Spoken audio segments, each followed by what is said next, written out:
The story of the church is being written in real time, and every decision matters. After nearly losing his life, he ran across all 50 states and arrived at the GC session with the breath of faith. Cyclists are crossing the U.S. carrying faith and purpose all the way to St. Louis. In the halls of the GC session, delegates and attendees are living their faith out loud, speaking their minds and showing their true hearts. What was approved, what sparked debate, and what could shift the direction of the church. Stay tuned, right here on ANN, live from St. Louis, USA.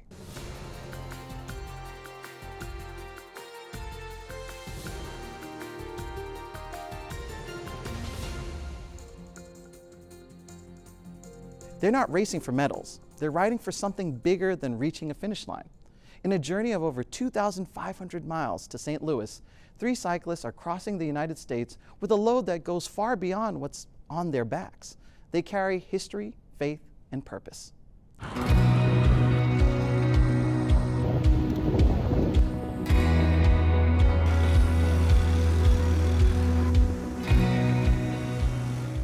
Over 100,000 people are traveling from all over the world to St. Louis in Missouri to attend this year's session of the Seventh-day Adventist Church. They rode around 2,500 miles all the way from California to St. Louis. For the church, it's basically we all have hobbies, things that we enjoy doing, and we can use those. For me, it's cycling and being healthy, but also to witness. And so doing something you like, and we are witnesses all the time. And so to make that happen, that is really important, that people know whatever you do, you can be a witness. So we started in Elmshaven, which was Ellen White's last home, and we rode from there to San Francisco, and then from San Francisco to St. Louis. We did over 2,500 miles in this ride, and it took 25 riding days. We took Sabbath as a rest day, and we averaged over 100 miles a day. When we meet people, we share this little flyer with people. It tells the story of Philip Reiki and what he did on a bicycle, particularly in the 1800s, and it tells the story of how he met my great-great-grandfather and completely transformed his life by sharing with him this book, The Great Controversy. It's a wonderful book for sharing, and this particular issue is a great issue because at the start of each chapter it has a QR code that people can use the camera on their phones, and their phones will read that chapter to them in a number of languages. Another book that we share is this wonderful book from Arthur S. Maxwell. This book, Your Bible and You, it's a fantastic book for sharing. It's a book that's not printed with ink, it's printed with love. We met hundreds of people that were happy to receive the literature, happy to talk, and happy to hear what we were doing and why we were doing it. The session really should be about the mission of the church. What are we here for? What are we doing? It's all about Jesus Christ and people receiving the grace of Jesus so that they can be ready for Jesus when he returns.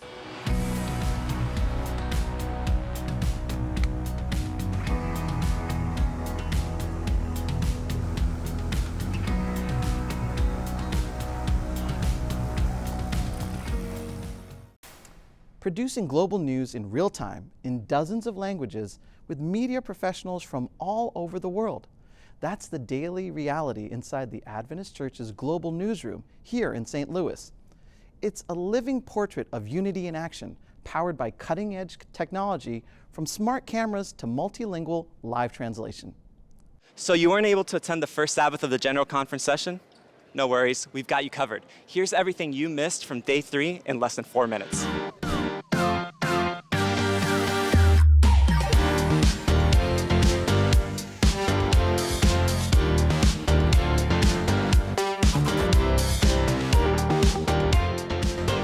The day began with Sabbath school and divine service. Thousands of people worshiped together. Just look at that amazing cultural attire. A big reminder that this is a worldwide church. We got a preview of the new children's Sabbath school curriculum, Alive in Jesus. The new church president gave his first sermon since being elected. Ertenkohler talked about giving it your all in serving God. Of course, it wouldn't be a church service without amazing music. Here's a quick sample of some of what we heard throughout the day.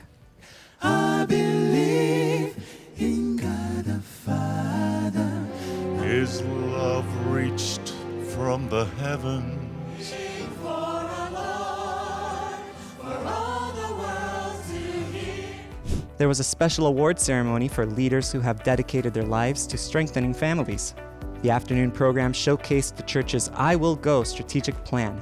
It included reports from the education, youth, publishing, and children's ministries departments. All right, now to the evening program. Pastor Odayuson Fonseca gave the evening devotional talk. He encouraged the audience to be creative in the sharing of the gospel. Mission is presenting a truth that does not change by always changing the presentation of the truth. This includes universes and metaverses, as long as we don't lose the focus of the gospel, okay? Therefore, let us use everything to reach everyone. As Paul said, I have become all things to all people, so that by all possible means I might save some. The North American Division gave its report, as did the Middle East and North African Union Mission. Most people consider MENA to be the hardest mission territory in the world. Iran, Saudi Arabia, Yemen, Syria, Lebanon, Algeria, just a few of our 19 countries. You can imagine that the people who serve in MENA are passionate people committed to preaching the gospel in spite of the severe challenges they face. Our workers face the constant stress of being questioned by their neighbors, their friends, and even local authorities. 3 of our workers have been detained over the last few years, yet they have chosen to serve faithfully. And now you're caught up. That's everything that happened on day 3 of the session. Now back to the studio. Representatives from across the world stepped onto the stage at the Adventist Church's General Conference session to share what's really happening in their regions. The numbers, the challenges, and the stories reveal a church on the move, working with compassion and making a difference wherever it is. Seventh-day Adventists in Israel are proudly sharing the same message as Jesus did 2,000 years ago. In our task, we are inspired by the persistence of the apostles who continued to spread that outstanding new reality: no more division, no more walls of separation. Do you remember the speech of the Apostle Peter in Caesarea, which was recorded in the book of Acts chapter 10? After receiving a vision from God, Peter visited the house of Cornelius, a non-Jew, and affirmed, "This is the good news for the people of Israel, that there is peace with God through Jesus Christ." We are fully aware that the context in which we operate makes our field a unique territory. In a highly divided society with tall walls of separation between ethnic and religious groups, it is not easy to proclaim Jesus Christ as the universal solution to the problems of our planet. However, God has given us the grace to witness to 75 baptisms during the past 3 years. According to Pastor Oleg Elkin, the Executive Secretary of the Israel Field, 860 members and friends are worshiping God in 21 congregations across Israel. Another aspect of our ministry to the people of Israel is the translation of our books into Hebrew, something that has been neglected in the past. Through the resolute efforts of Pastor Shalom David, and through the generous donations from those who want to facilitate the spreading of God's message, numerous books have been published.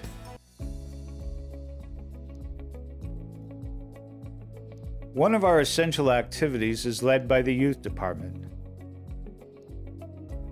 They are really doing tremendous things while working in challenging situations. Our youth is very diverse. Some of them have been born in Israel.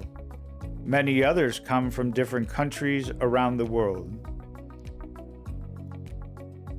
The main goal of the youth department is to create spaces where all young people can come together in worship, fellowship, so they can integrate and feel part of the church in Israel. We also aim to strengthen their spiritual life and train them to fulfill their mission of preaching the everlasting message of peace to their peers. To reach this goal, the department is organizing 4 meetings a year in different places in Israel and 1 youth camp, which usually includes worship and outdoor activities. There is also an excellent group of Pathfinders leaders, and they are motivating young teenagers to better know God and to spend their lives serving for His glory. One of the most effective ways to bring the everlasting message of peace to each and everyone in Israel is through the media. We are delighted with the support of Hope Channel International and understand without their help it would be difficult for us to make significant progress. Also, the Adventist World Radio is contributing significantly to the success our radio station in Nazareth, and Pastor Wissam Ali is doing his best to coordinate the distribution of Bibles, the production of programs, and the growth of groups in Nazareth speaking Arabic. May the words of the prophet Isaiah become reality very soon. For the mountains shall depart and the hills be moved, but my kindness shall not depart from you, nor shall my covenant of peace be removed, says the Lord, who has mercy on you. We want to act with determination to bring that wonderful message to all. May we be worthy of His grace and execute His will. At the heart of the General Conference session is the mission, and today's highlights reflect that. From moments of uplifting worship to the global impact of total member involvement, here's what shaped the last 24 hours and why it matters for the church's worldwide mission. In more than 30,000 riverside communities in Brazil, many accessible only by boat, missionaries like Andre live and serve in silence, but with courage. At night, at 2 in the morning, I go over there to that garbage and I pray in silence. And I always say to God, to Jesus, to please send people to me so I can hear the word of God. In big cities, mission takes another shape. Curitiba is a reference for quality of life and urban innovation. In this competitive environment, Marilza made room for faith inside her company, and the workplace also became a space for discipleship. Faith entered the workday. God was pouring blessings in my life. And I can say that I didn't build this company. God gave it to me. I already felt like starting it, putting Jesus at the center of everything. Urban mission became a priority in many areas of the church. 660,458 people were baptized in South America between 2022 and 2024. Many after Bible studies like the ones Marilza started. For others, the call to mission goes beyond the continent. Argentine couple Elmita and Sebastian accepted the call to serve in the Middle East. Even though her medical degree wasn't recognized and a civil war broke out in the host country, they kept going.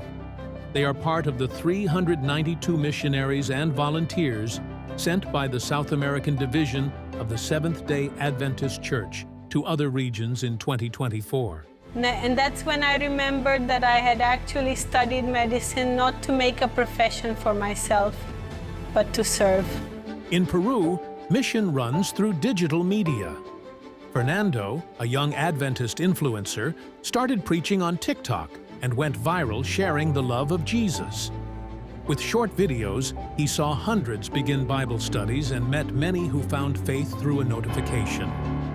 From then on, I prayed, I started to post some videos, and TikTok really exploded in the sense that many people began to see my content. And many of these people were able to make their decision, and I had the opportunity to meet them face to face. Present in 8 countries, Argentina, Bolivia, Brazil, Chile, Ecuador, Paraguay, Peru, and Uruguay, Seventh-day Adventists in South America form a network of faith, work, and prayer.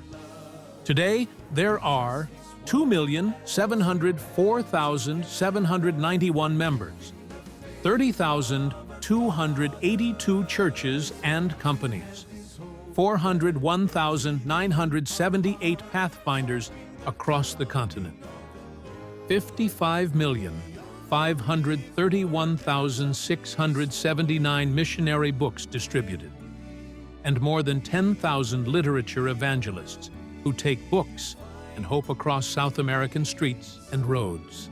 Beyond the shore forevermore with Christ we'll be, and with our precious Savior live.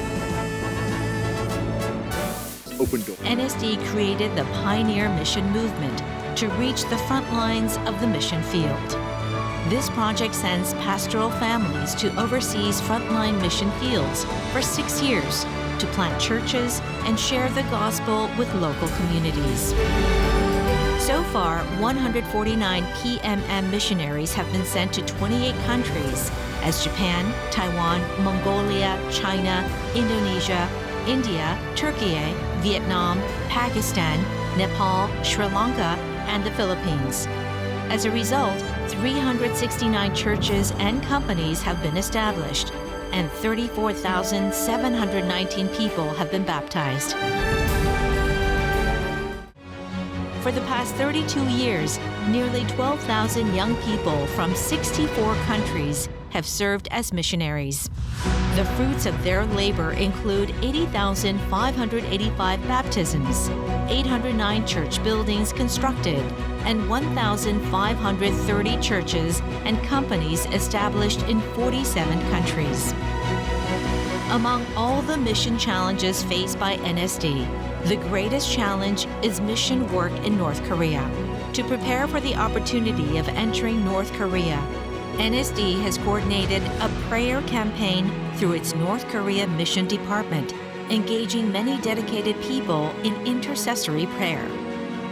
Missionaries are now being trained through various educational programs to be ready to share the gospel when the time comes to enter this closed country. Each department of the Northern Asia Pacific Division has carried out various initiatives over the past year. Sabbath school and personal ministries, as well as the ministerial and children's, women's, and family ministries, faithfully visit the various NSD countries to instruct in how to raise up children, form happy marriages, and grow stronger spiritually as pastors and spouses. The Stewardship Department continues to hold seminars for pastors and church members across NSD to educate members on the importance of putting God first through faithful giving. The Youth Department successfully organized the 3rd International Pathfinder Camporee with 4,000 participants, fostering the faith of young people. In addition, the Adventist Mission, Education, Health Ministries, and Communication Department contributed to the growth of local mission work through various projects, initiatives, and seminars that trained leaders, pastors, and church members. Following the mission given by God, we will continue to proclaim the gospel to the ends of the earth, shouting the slogan, "I will go." Mission is not our choice. It is our identity and our life. Smiles, hugs, reunions, and reactions that say more than words. Every day we bring you voices from this global gathering, showing how faith is lived up close.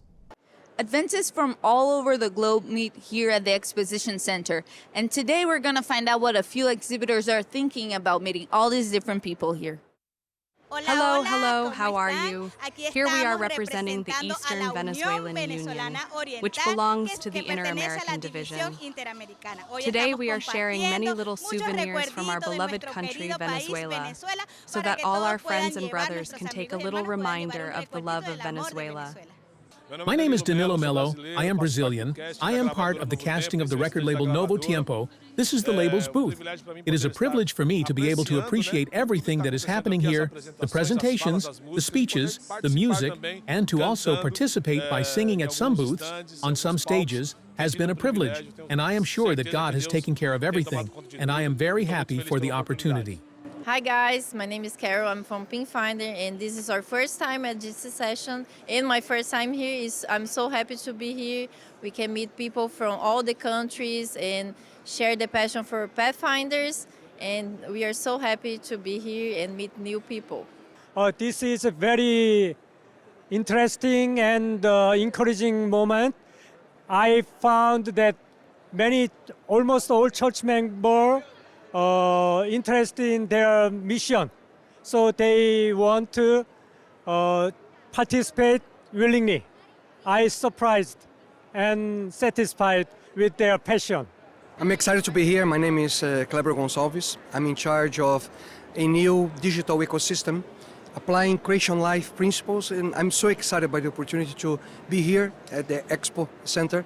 So we have so many people from so many different places, and the diversity and this embrace in which we can really share our hope and desire, specifically in what I'm doing here, to help them out to live healthier lives, with the opportunity to really understand God's purpose to their lives. It's a privilege to be here. Hi, I've been so excited to be here. This gathering has been so exciting for me when we come together, because it's so great to see so many ministries coming together and seeing and talking with them, being able to share and receiving how on fire they are for God has been very uplifting. I have to be at my booth, but it's so good when people come around. You get to meet people from different countries and from different ministries, and they're sharing how they are advancing God's work in their little corner, wherever they are, and all over the world. And it's very encouraging to hear that and to hear those news. Hundreds of delegates voting together, deciding the present and shaping the future of the church. On another day of business meetings, we break down what was approved, what sparked debate, and what could change moving forward. We're reporting from the American Center Convention Complex in St. Louis, where the 62nd session of the General Conference session of the Seventh-day Adventist Church is underway. Today, delegates from around the world elected the leaders who will guide the global church for the next 5 years. It's a critical step in shaping the direction, mission, and operations of the denomination across 5 continents. Richard McEdward was elected as Executive Secretary. He's a pastor, missionary, and administrator with extensive service in Asia and Middle East. He previously served as a president of the Middle East and North African Union, and he brings a strong cross-cultural leadership experience and a deep commitment in advanced mission in challenging regions. Paul Douglas was elected for treasurer, a finance and audit specialist who has served as the General Conference treasurer since the last session. He is widely respected for promoting financial transparency, internal accountability, and clear, accessible reporting, a trusted and capable voice in the global church administration. 7 leaders were confirmed as General Vice Presidents of the World Church, representing a broad range of backgrounds and regions. Their election highlights the global nature of the Adventist movement. Thomas Lemon, he's from the United States. Audrey Anderson was born in Ireland with strong ties to Sweden, where she served as Executive Secretary of the Trans-European Division. Pierre Omeler, representing North America with strong roots in the Caribbean. Arthur Steele from Russia with long-standing service in Euro-Asia Division and academic experience in the US. Saul Samuel from Myanmar in the Southeast Asia. Leonard Johnson from the Bahamas, former secretary of the Inter-American Division. Robert Osei Bonsu from Ghana, where he served as president of the West Central Africa Union. With this new leadership team in place, the Seventh-day Adventist World Church moves forward with renewed focus on mission, unity, and the global changes ahead. We'll continue to bring you the key moments from the Convention Center right here on ANN.